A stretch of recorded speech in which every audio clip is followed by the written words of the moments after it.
రామలక్ష్మి, ఏం ఆలోచిస్తున్నావు? ఏం లేదు బావా. నా గురించి అనవసరంగా కోచ్ దెబ్బలు తిన్నారు. కోచ్ సంగతి పక్కన పెడితే నువ్వు ఎందుకు ఇంటికి లేట్గా వచ్చావు? అసలు ఎక్కడికి వెళ్ళావు? వెళ్లే ముందు నాతో ఒక్క మాట అయినా చెప్పావా? అది హాకీ ప్రాక్టీస్ కోసం వెళ్ళాను ఆద్య. తిరిగి ఇంటికి రావడం కొంచెం లేట్ అయింది.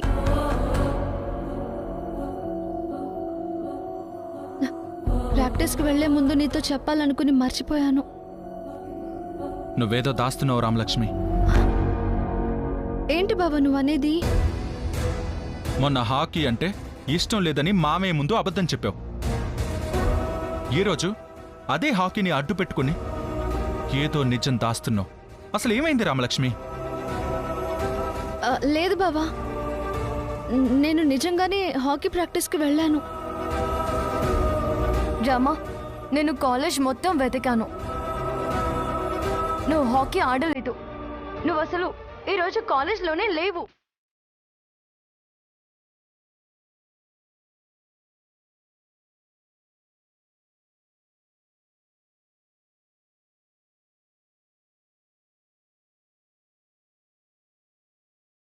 ఏమైంది రామలక్ష్మి? ఎందుకంత బాధపడుతున్నావు?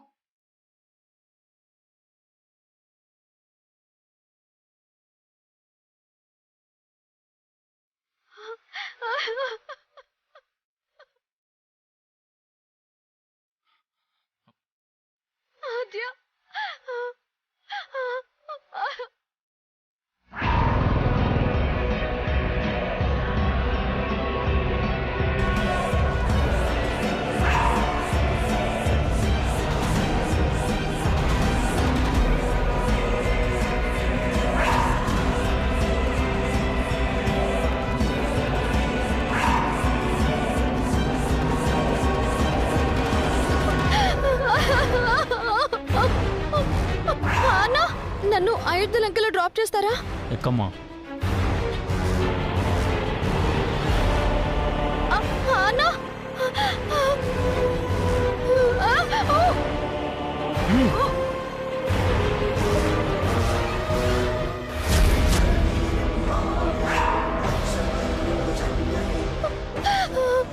ప్రశాంత్ ఇంత పని చేస్తాడా?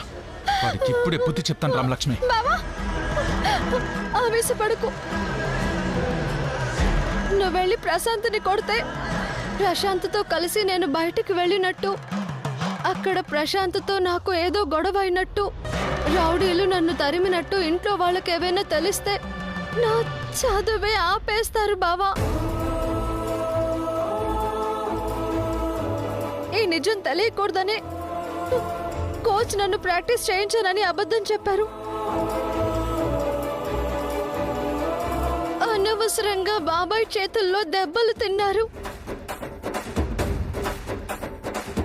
నిజమే శ్రీను, ప్రశాంత్కి బుద్ధి చెప్పాలి. కానీ రామలక్ష్మికి జరిగిన ఇన్సిడెంట్ ఎవరికి తెలియకూడదు.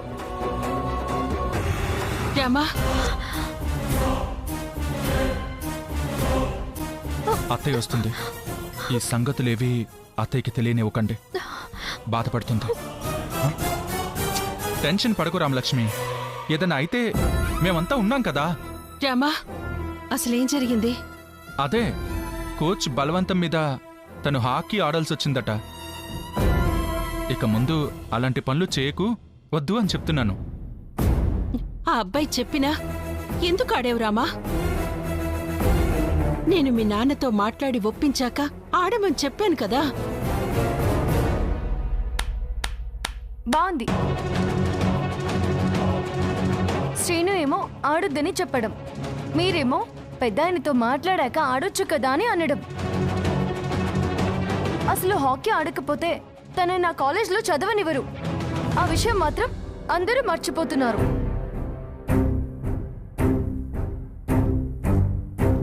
అలాంటప్పుడు ఆట అవసరం లేని కాలేజీలో చేర్పిస్తానన్నారు కదా మీ పెద్దనాన్న. అక్కడ చేరొచ్చు కదా. అది ఇంత స్టాండర్డ్ కాలేజ్ కాదు కదా. ఈ కాలేజ్లో చదవడం రామలక్ష్మి డ్రీమ్. కళ. ఆ కళ నిజం చేయాల్సిన బాధ్యత తల్లిదండ్రులుగా మీకుంది కదా.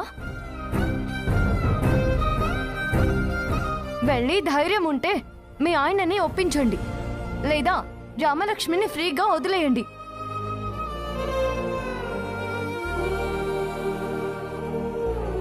తన ఆలోచన ప్రకారం తనని నిర్ణయం తీసుకునివ్వండి. తన కష్ట నష్టాలకు తననే బాధ్యత కానివ్వండి. అంతేగాని తన జీవితం మా అమ్మా నాన్నల వల్ల ఇలా అయిపోయిందేంటా అనే బాధను తనకు తీసుకురాకండి. అది ఎంత పైనో మీకు అర్థం కాదు.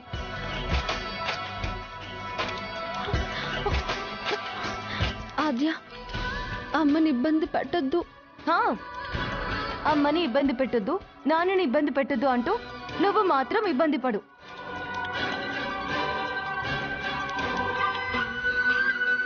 రామా, కూర్చో. ఈ ఆలోచనలేవి బుర్రలో పెట్టుకోకుండా హాయిగా నిద్రపో. సమస్య పుట్టింది అంటే అది పరిష్కారం తీసుకునే రోజు వస్తుందని మా నాన్న చెప్పేవారు. నీ సమస్యకు కూడా పరిష్కారం దొరుకుతుంది.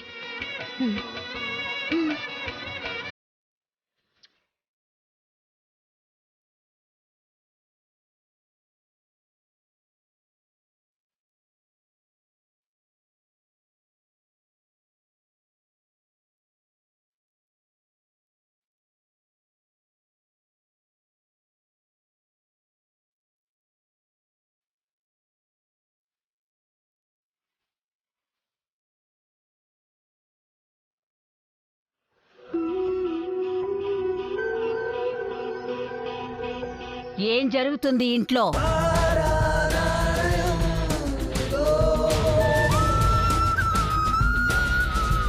మౌనం సమాధానం కాదు జానకి.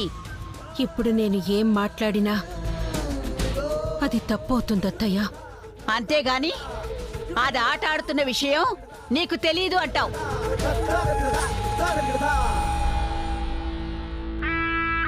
తెలీదత్తయ్యా. నేను నమ్మను. చెప్పానుగా,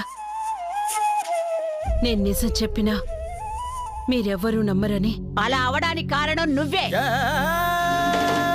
కూతురు ఏం చేస్తుందో తెలుసుకోవాల్సిన బాధ్యత తల్లిగా నీది. ఆ బాధ్యతని మరిచి చెల్లెలికిచ్చిన మాటని నెత్తినేసుకుని ఈ ఇంటి కోడలి బాధ్యతని కూడా విస్మరించావు. తల్లిగా కోడలిగా విఫలమైన ఆడదాన్ని ఏమంటారో తెలుసా? అత్తయ్యా, నేను కోడలిగా విఫలం కాలేదు. తల్లిగా నా బాధ్యతను నేను విస్మరించను లేదు అని నువ్వు అనుకుంటున్నావు. నీ భర్త నీతో మాట్లాడకపోవడం, నీ ఆడపడుచు తోడికోడలు అందరూ నిన్ను విభేదించడం, ఇంట్లో సంతోషాల స్థానంలో కష్టాలు నష్టాలు రావడం, వీటన్నిటికీ కారణం నువ్వేగా. అత్తయ్యా, ప్రతి సమస్యకు ఎవరి కోణంలో వాళ్ళకి వాళ్ళు నిజాయితీగా ఉన్నారు, ఎదుటి వాళ్ళు నిజాయితీగా లేరు. అందుకే ఇలా జరిగింది అని అనిపిస్తుంది. నేను నా కూతురి భవిష్యత్తు బాగుండటం కోసం ఇంతకు ముందు తను ఆట ఆడిందని నాకు తెలిసినా మీకు చెప్పలేకపోయాను. ఇంతకు ముందు మీరు బాధ్యత గురించి గుర్తు చేశారు. ఏ తల్లైనా కూతురి భవిష్యత్తు బాగుంచటం తన బాధ్యత కాదా? ఆ ప్రయత్నంలో నేను చేసిన ప్రతి పని మీకు తప్పుగా అనిపిస్తోంది కాదా? భర్త వద్దన్నా పిల్లల చేత ఆ పని చేయించడం తప్పు కాదా? మనకు మంచి అనిపించింది పిల్లలకు మంచి అనిపించదు కదత్తయ్యా. అదే వ్యసనమే అయితే వద్దు అని చెప్పొచ్చు. అదే ఆశయం అయితే వద్దు అని చెప్పలేం కదత్తయ్యా. మన ఇష్టాల్ని వాళ్లపై రుద్దుతుంటే అంతా మీ ఇష్టాలేనా? మా ఇష్టాలేం లేవా? మా జీవితం అంతా మీరే ఉంటే ఇక మేమెందుకమ్మా అంటున్నారు? అందులో కూడా న్యాయం ఉంది కదత్తయ్యా. ఆ ఆ ఆజ్య నిన్ను బాగా చెడగొడుతుందన్న విషయం నాకు అర్థమైంది. నీకు నీ కూతురు ఎంత ముఖ్యమో నాకు నా కొడుకు అంతే ముఖ్యం. వాడు బాధపడ్డం నేను చూడలేను జానకి. ఇక ముందు వాడు బాధపడే ఏ పని నువ్వు చేయకూడదు. చేస్తే పరిణామాలు తీవ్రంగా ఉంటాయి, గుర్తుంచుకో.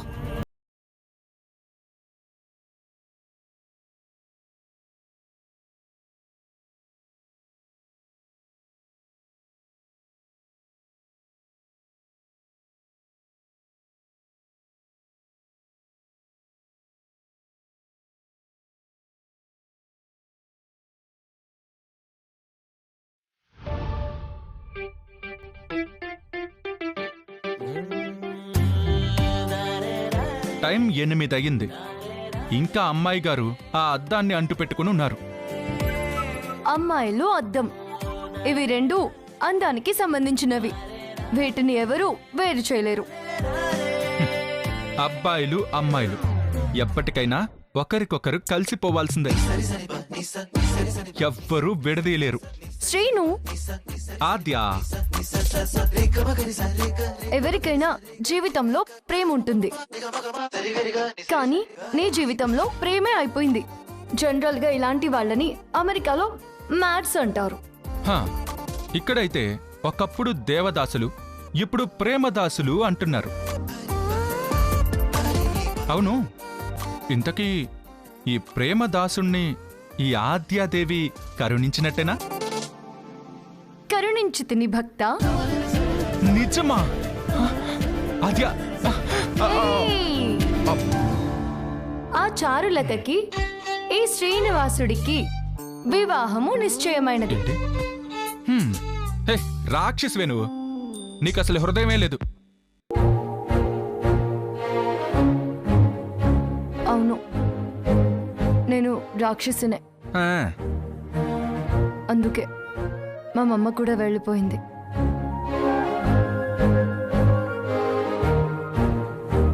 హే, ఆద్య, నువ్వేడవడం ఏంటి? సారీ ఆద్య, నువ్వు రాక్షసువేంటి? హ, నువ్వు దేవతవి. దేవతవి, దేవతవి. దూరంగా ఉండు. ఈ కవరింగ్ లేమొద్దు. నేను రాక్షసుని అన్నావు కదా, నువ్వు దూరంగానే ఉండు. నేను రాక్షసునే. పద, ఆ ప్రశాంత్ సంగతి చూద్దాం. ఆద్య, ఆద్య, ఆగు. ఏ, దూరంగా ఉండు. నేను ఆద్య, వెళ్తున్నా. ఆద్య.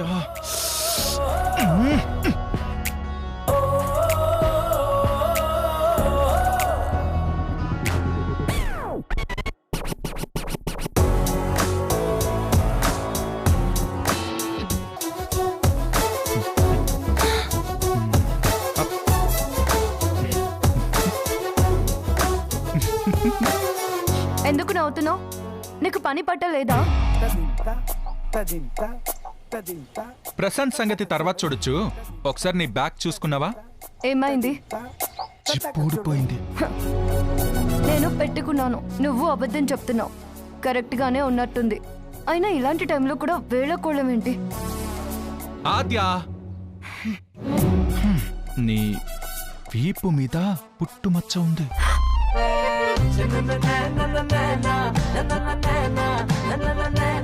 నేను మాత్రం చిన్నప్పుడు మా అమ్మమ్మ చెప్పిన మాట నిజమవ్వాలని కోరుకుంటున్నాను. ఆ, ఏం చెప్పింది మీ అమ్మమ్మ? ఆహా, వీపు మీద పుట్టుమచ్చ ఉంటే ప్రేమించి పెళ్లి చేసుకుంటారంట. నువ్వెలాగో నన్ను ప్రేమిస్తున్నావు. పెళ్లి కూడా జరిగితే మా అమ్మమ్మ చెప్పింది నిజం అవుతుంది కదా. ఏం మాట్లాడుతున్నావు? నీకెప్పుడు ప్రేమ గోలేనా? అయ్యో, చిప్పుడిపోయింది. ఇప్పుడు ఎలా? ఇఫ్ యూ డోంట్ మైండ్, నీకు అభ్యంతరం లేకపోతే నేను పెడతా. ఇంట్లో వాళ్ళు చూస్తే చెప్పుతో కొడతారు. ఆహా, అత్తమ్మా,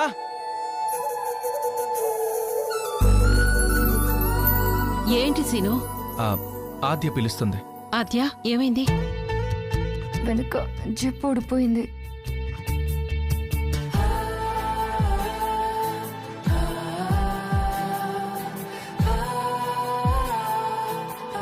థ్యాంక్ యూ. ఎక్కడికి? అది నా ఫ్రెండ్స్కి బుక్స్ ఇవ్వాలి. నాకు తెలియదు కదా, అందుకే శ్రీనుని రమ్మన్నాను. వస్తాను. జాగ్రత్త. ఉమ్.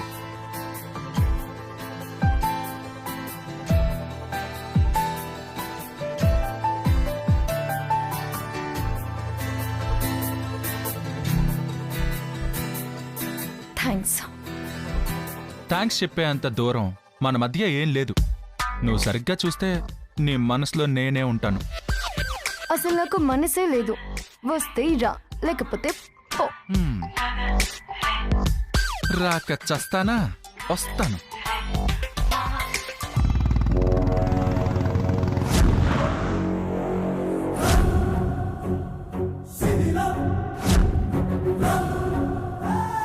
నిన్న జరిగిన విషయం రామలక్ష్మి చెప్పే ఉంటుంది.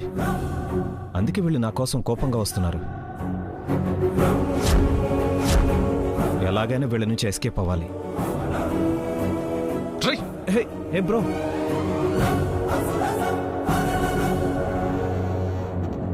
వావ్, మీ జంట super bro. Made for each other. సాక్షాత్తు దివి నుంచి భువికి దిగి వచ్చిన శివపార్వతుల్లా ఉన్నారు. మీ కాంబినేషన్ సూపర్ బ్రో. ఏంటి నువ్వు అంటుంది? నిజం బాస్.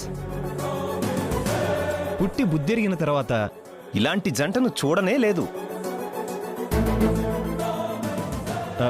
మీరిద్దరూ ప్రేమించుకుంటున్నారు కదూ? నేను రామలక్ష్మిలాగా పెళ్లి చేసుకోవాలనుకుంటున్నారు కదూ? నాకు తెలుసు బ్రో. All the best.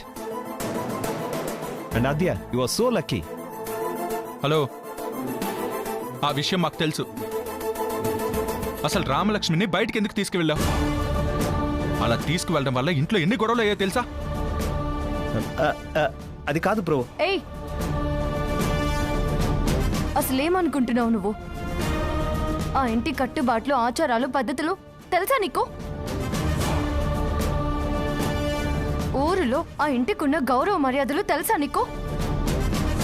ఊరందరికీ ఆదర్శమైన రఘురాం గారి కూతుర్ని ఇలా పెళ్లికి ముందు బయటికి తీసుకువెళ్ళావని తెలిస్తే ఆ ఇంటి పరివేమవుతుంది.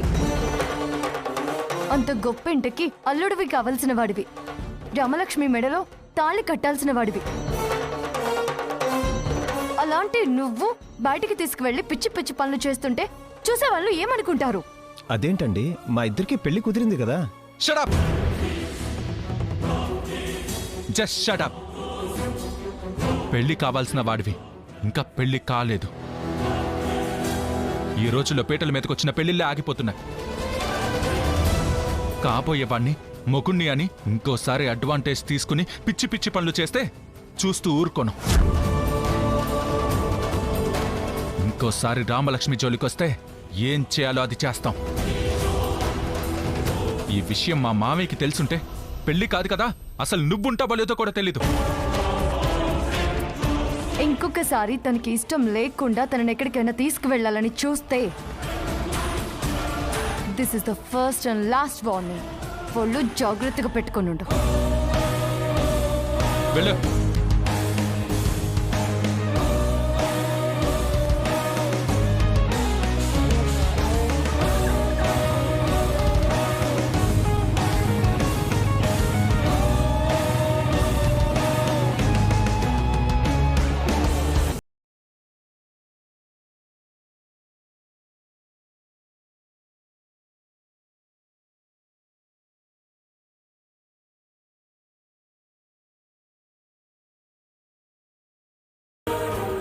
ప్రశాంత్తో మాట్లాడారా? అక్కడ ఏ గొడవ జరగలేదు కదా? తప్పు చేసింది తనైతే నువ్వెందుకు భయపడుతున్నావు రామలక్ష్మి? నా గురించి వదిలే, ముందు అక్కడేం జరిగిందో చెప్పు. వాడికి జస్ట్ వార్నింగ్ ఇచ్చామంతే. ఇంకొకసారి ఇలాంటి పొరపాటు చేయొద్దని చెప్పాం. అది కాదు బావా, మీరు వార్నింగ్ ఇచ్చినట్టు ఇంట్లో వాడు ఎవరికైనా చెప్తే కోచ్ సార్ పడ్డ కష్టమంతా వృధా అయిపోతుంది కదా. దానికి కంగారు పడాల్సిన పని లేదు రామా. ఈ విషయం మీ నాన్నకి తెలిస్తే చంపేస్తాడనే భయం తనలో కూడా ఉంది. ఇక నుండి ఎలాంటి భయాలు పెట్టుకోకుండా బాగా చదువుకో రామలక్ష్మి. ఆద్య, ఒకసారి నీ ఫోన్ ఇస్తావా? కోచ్ సార్ ఎలా ఉన్నారో తెలుసుకుంటాను.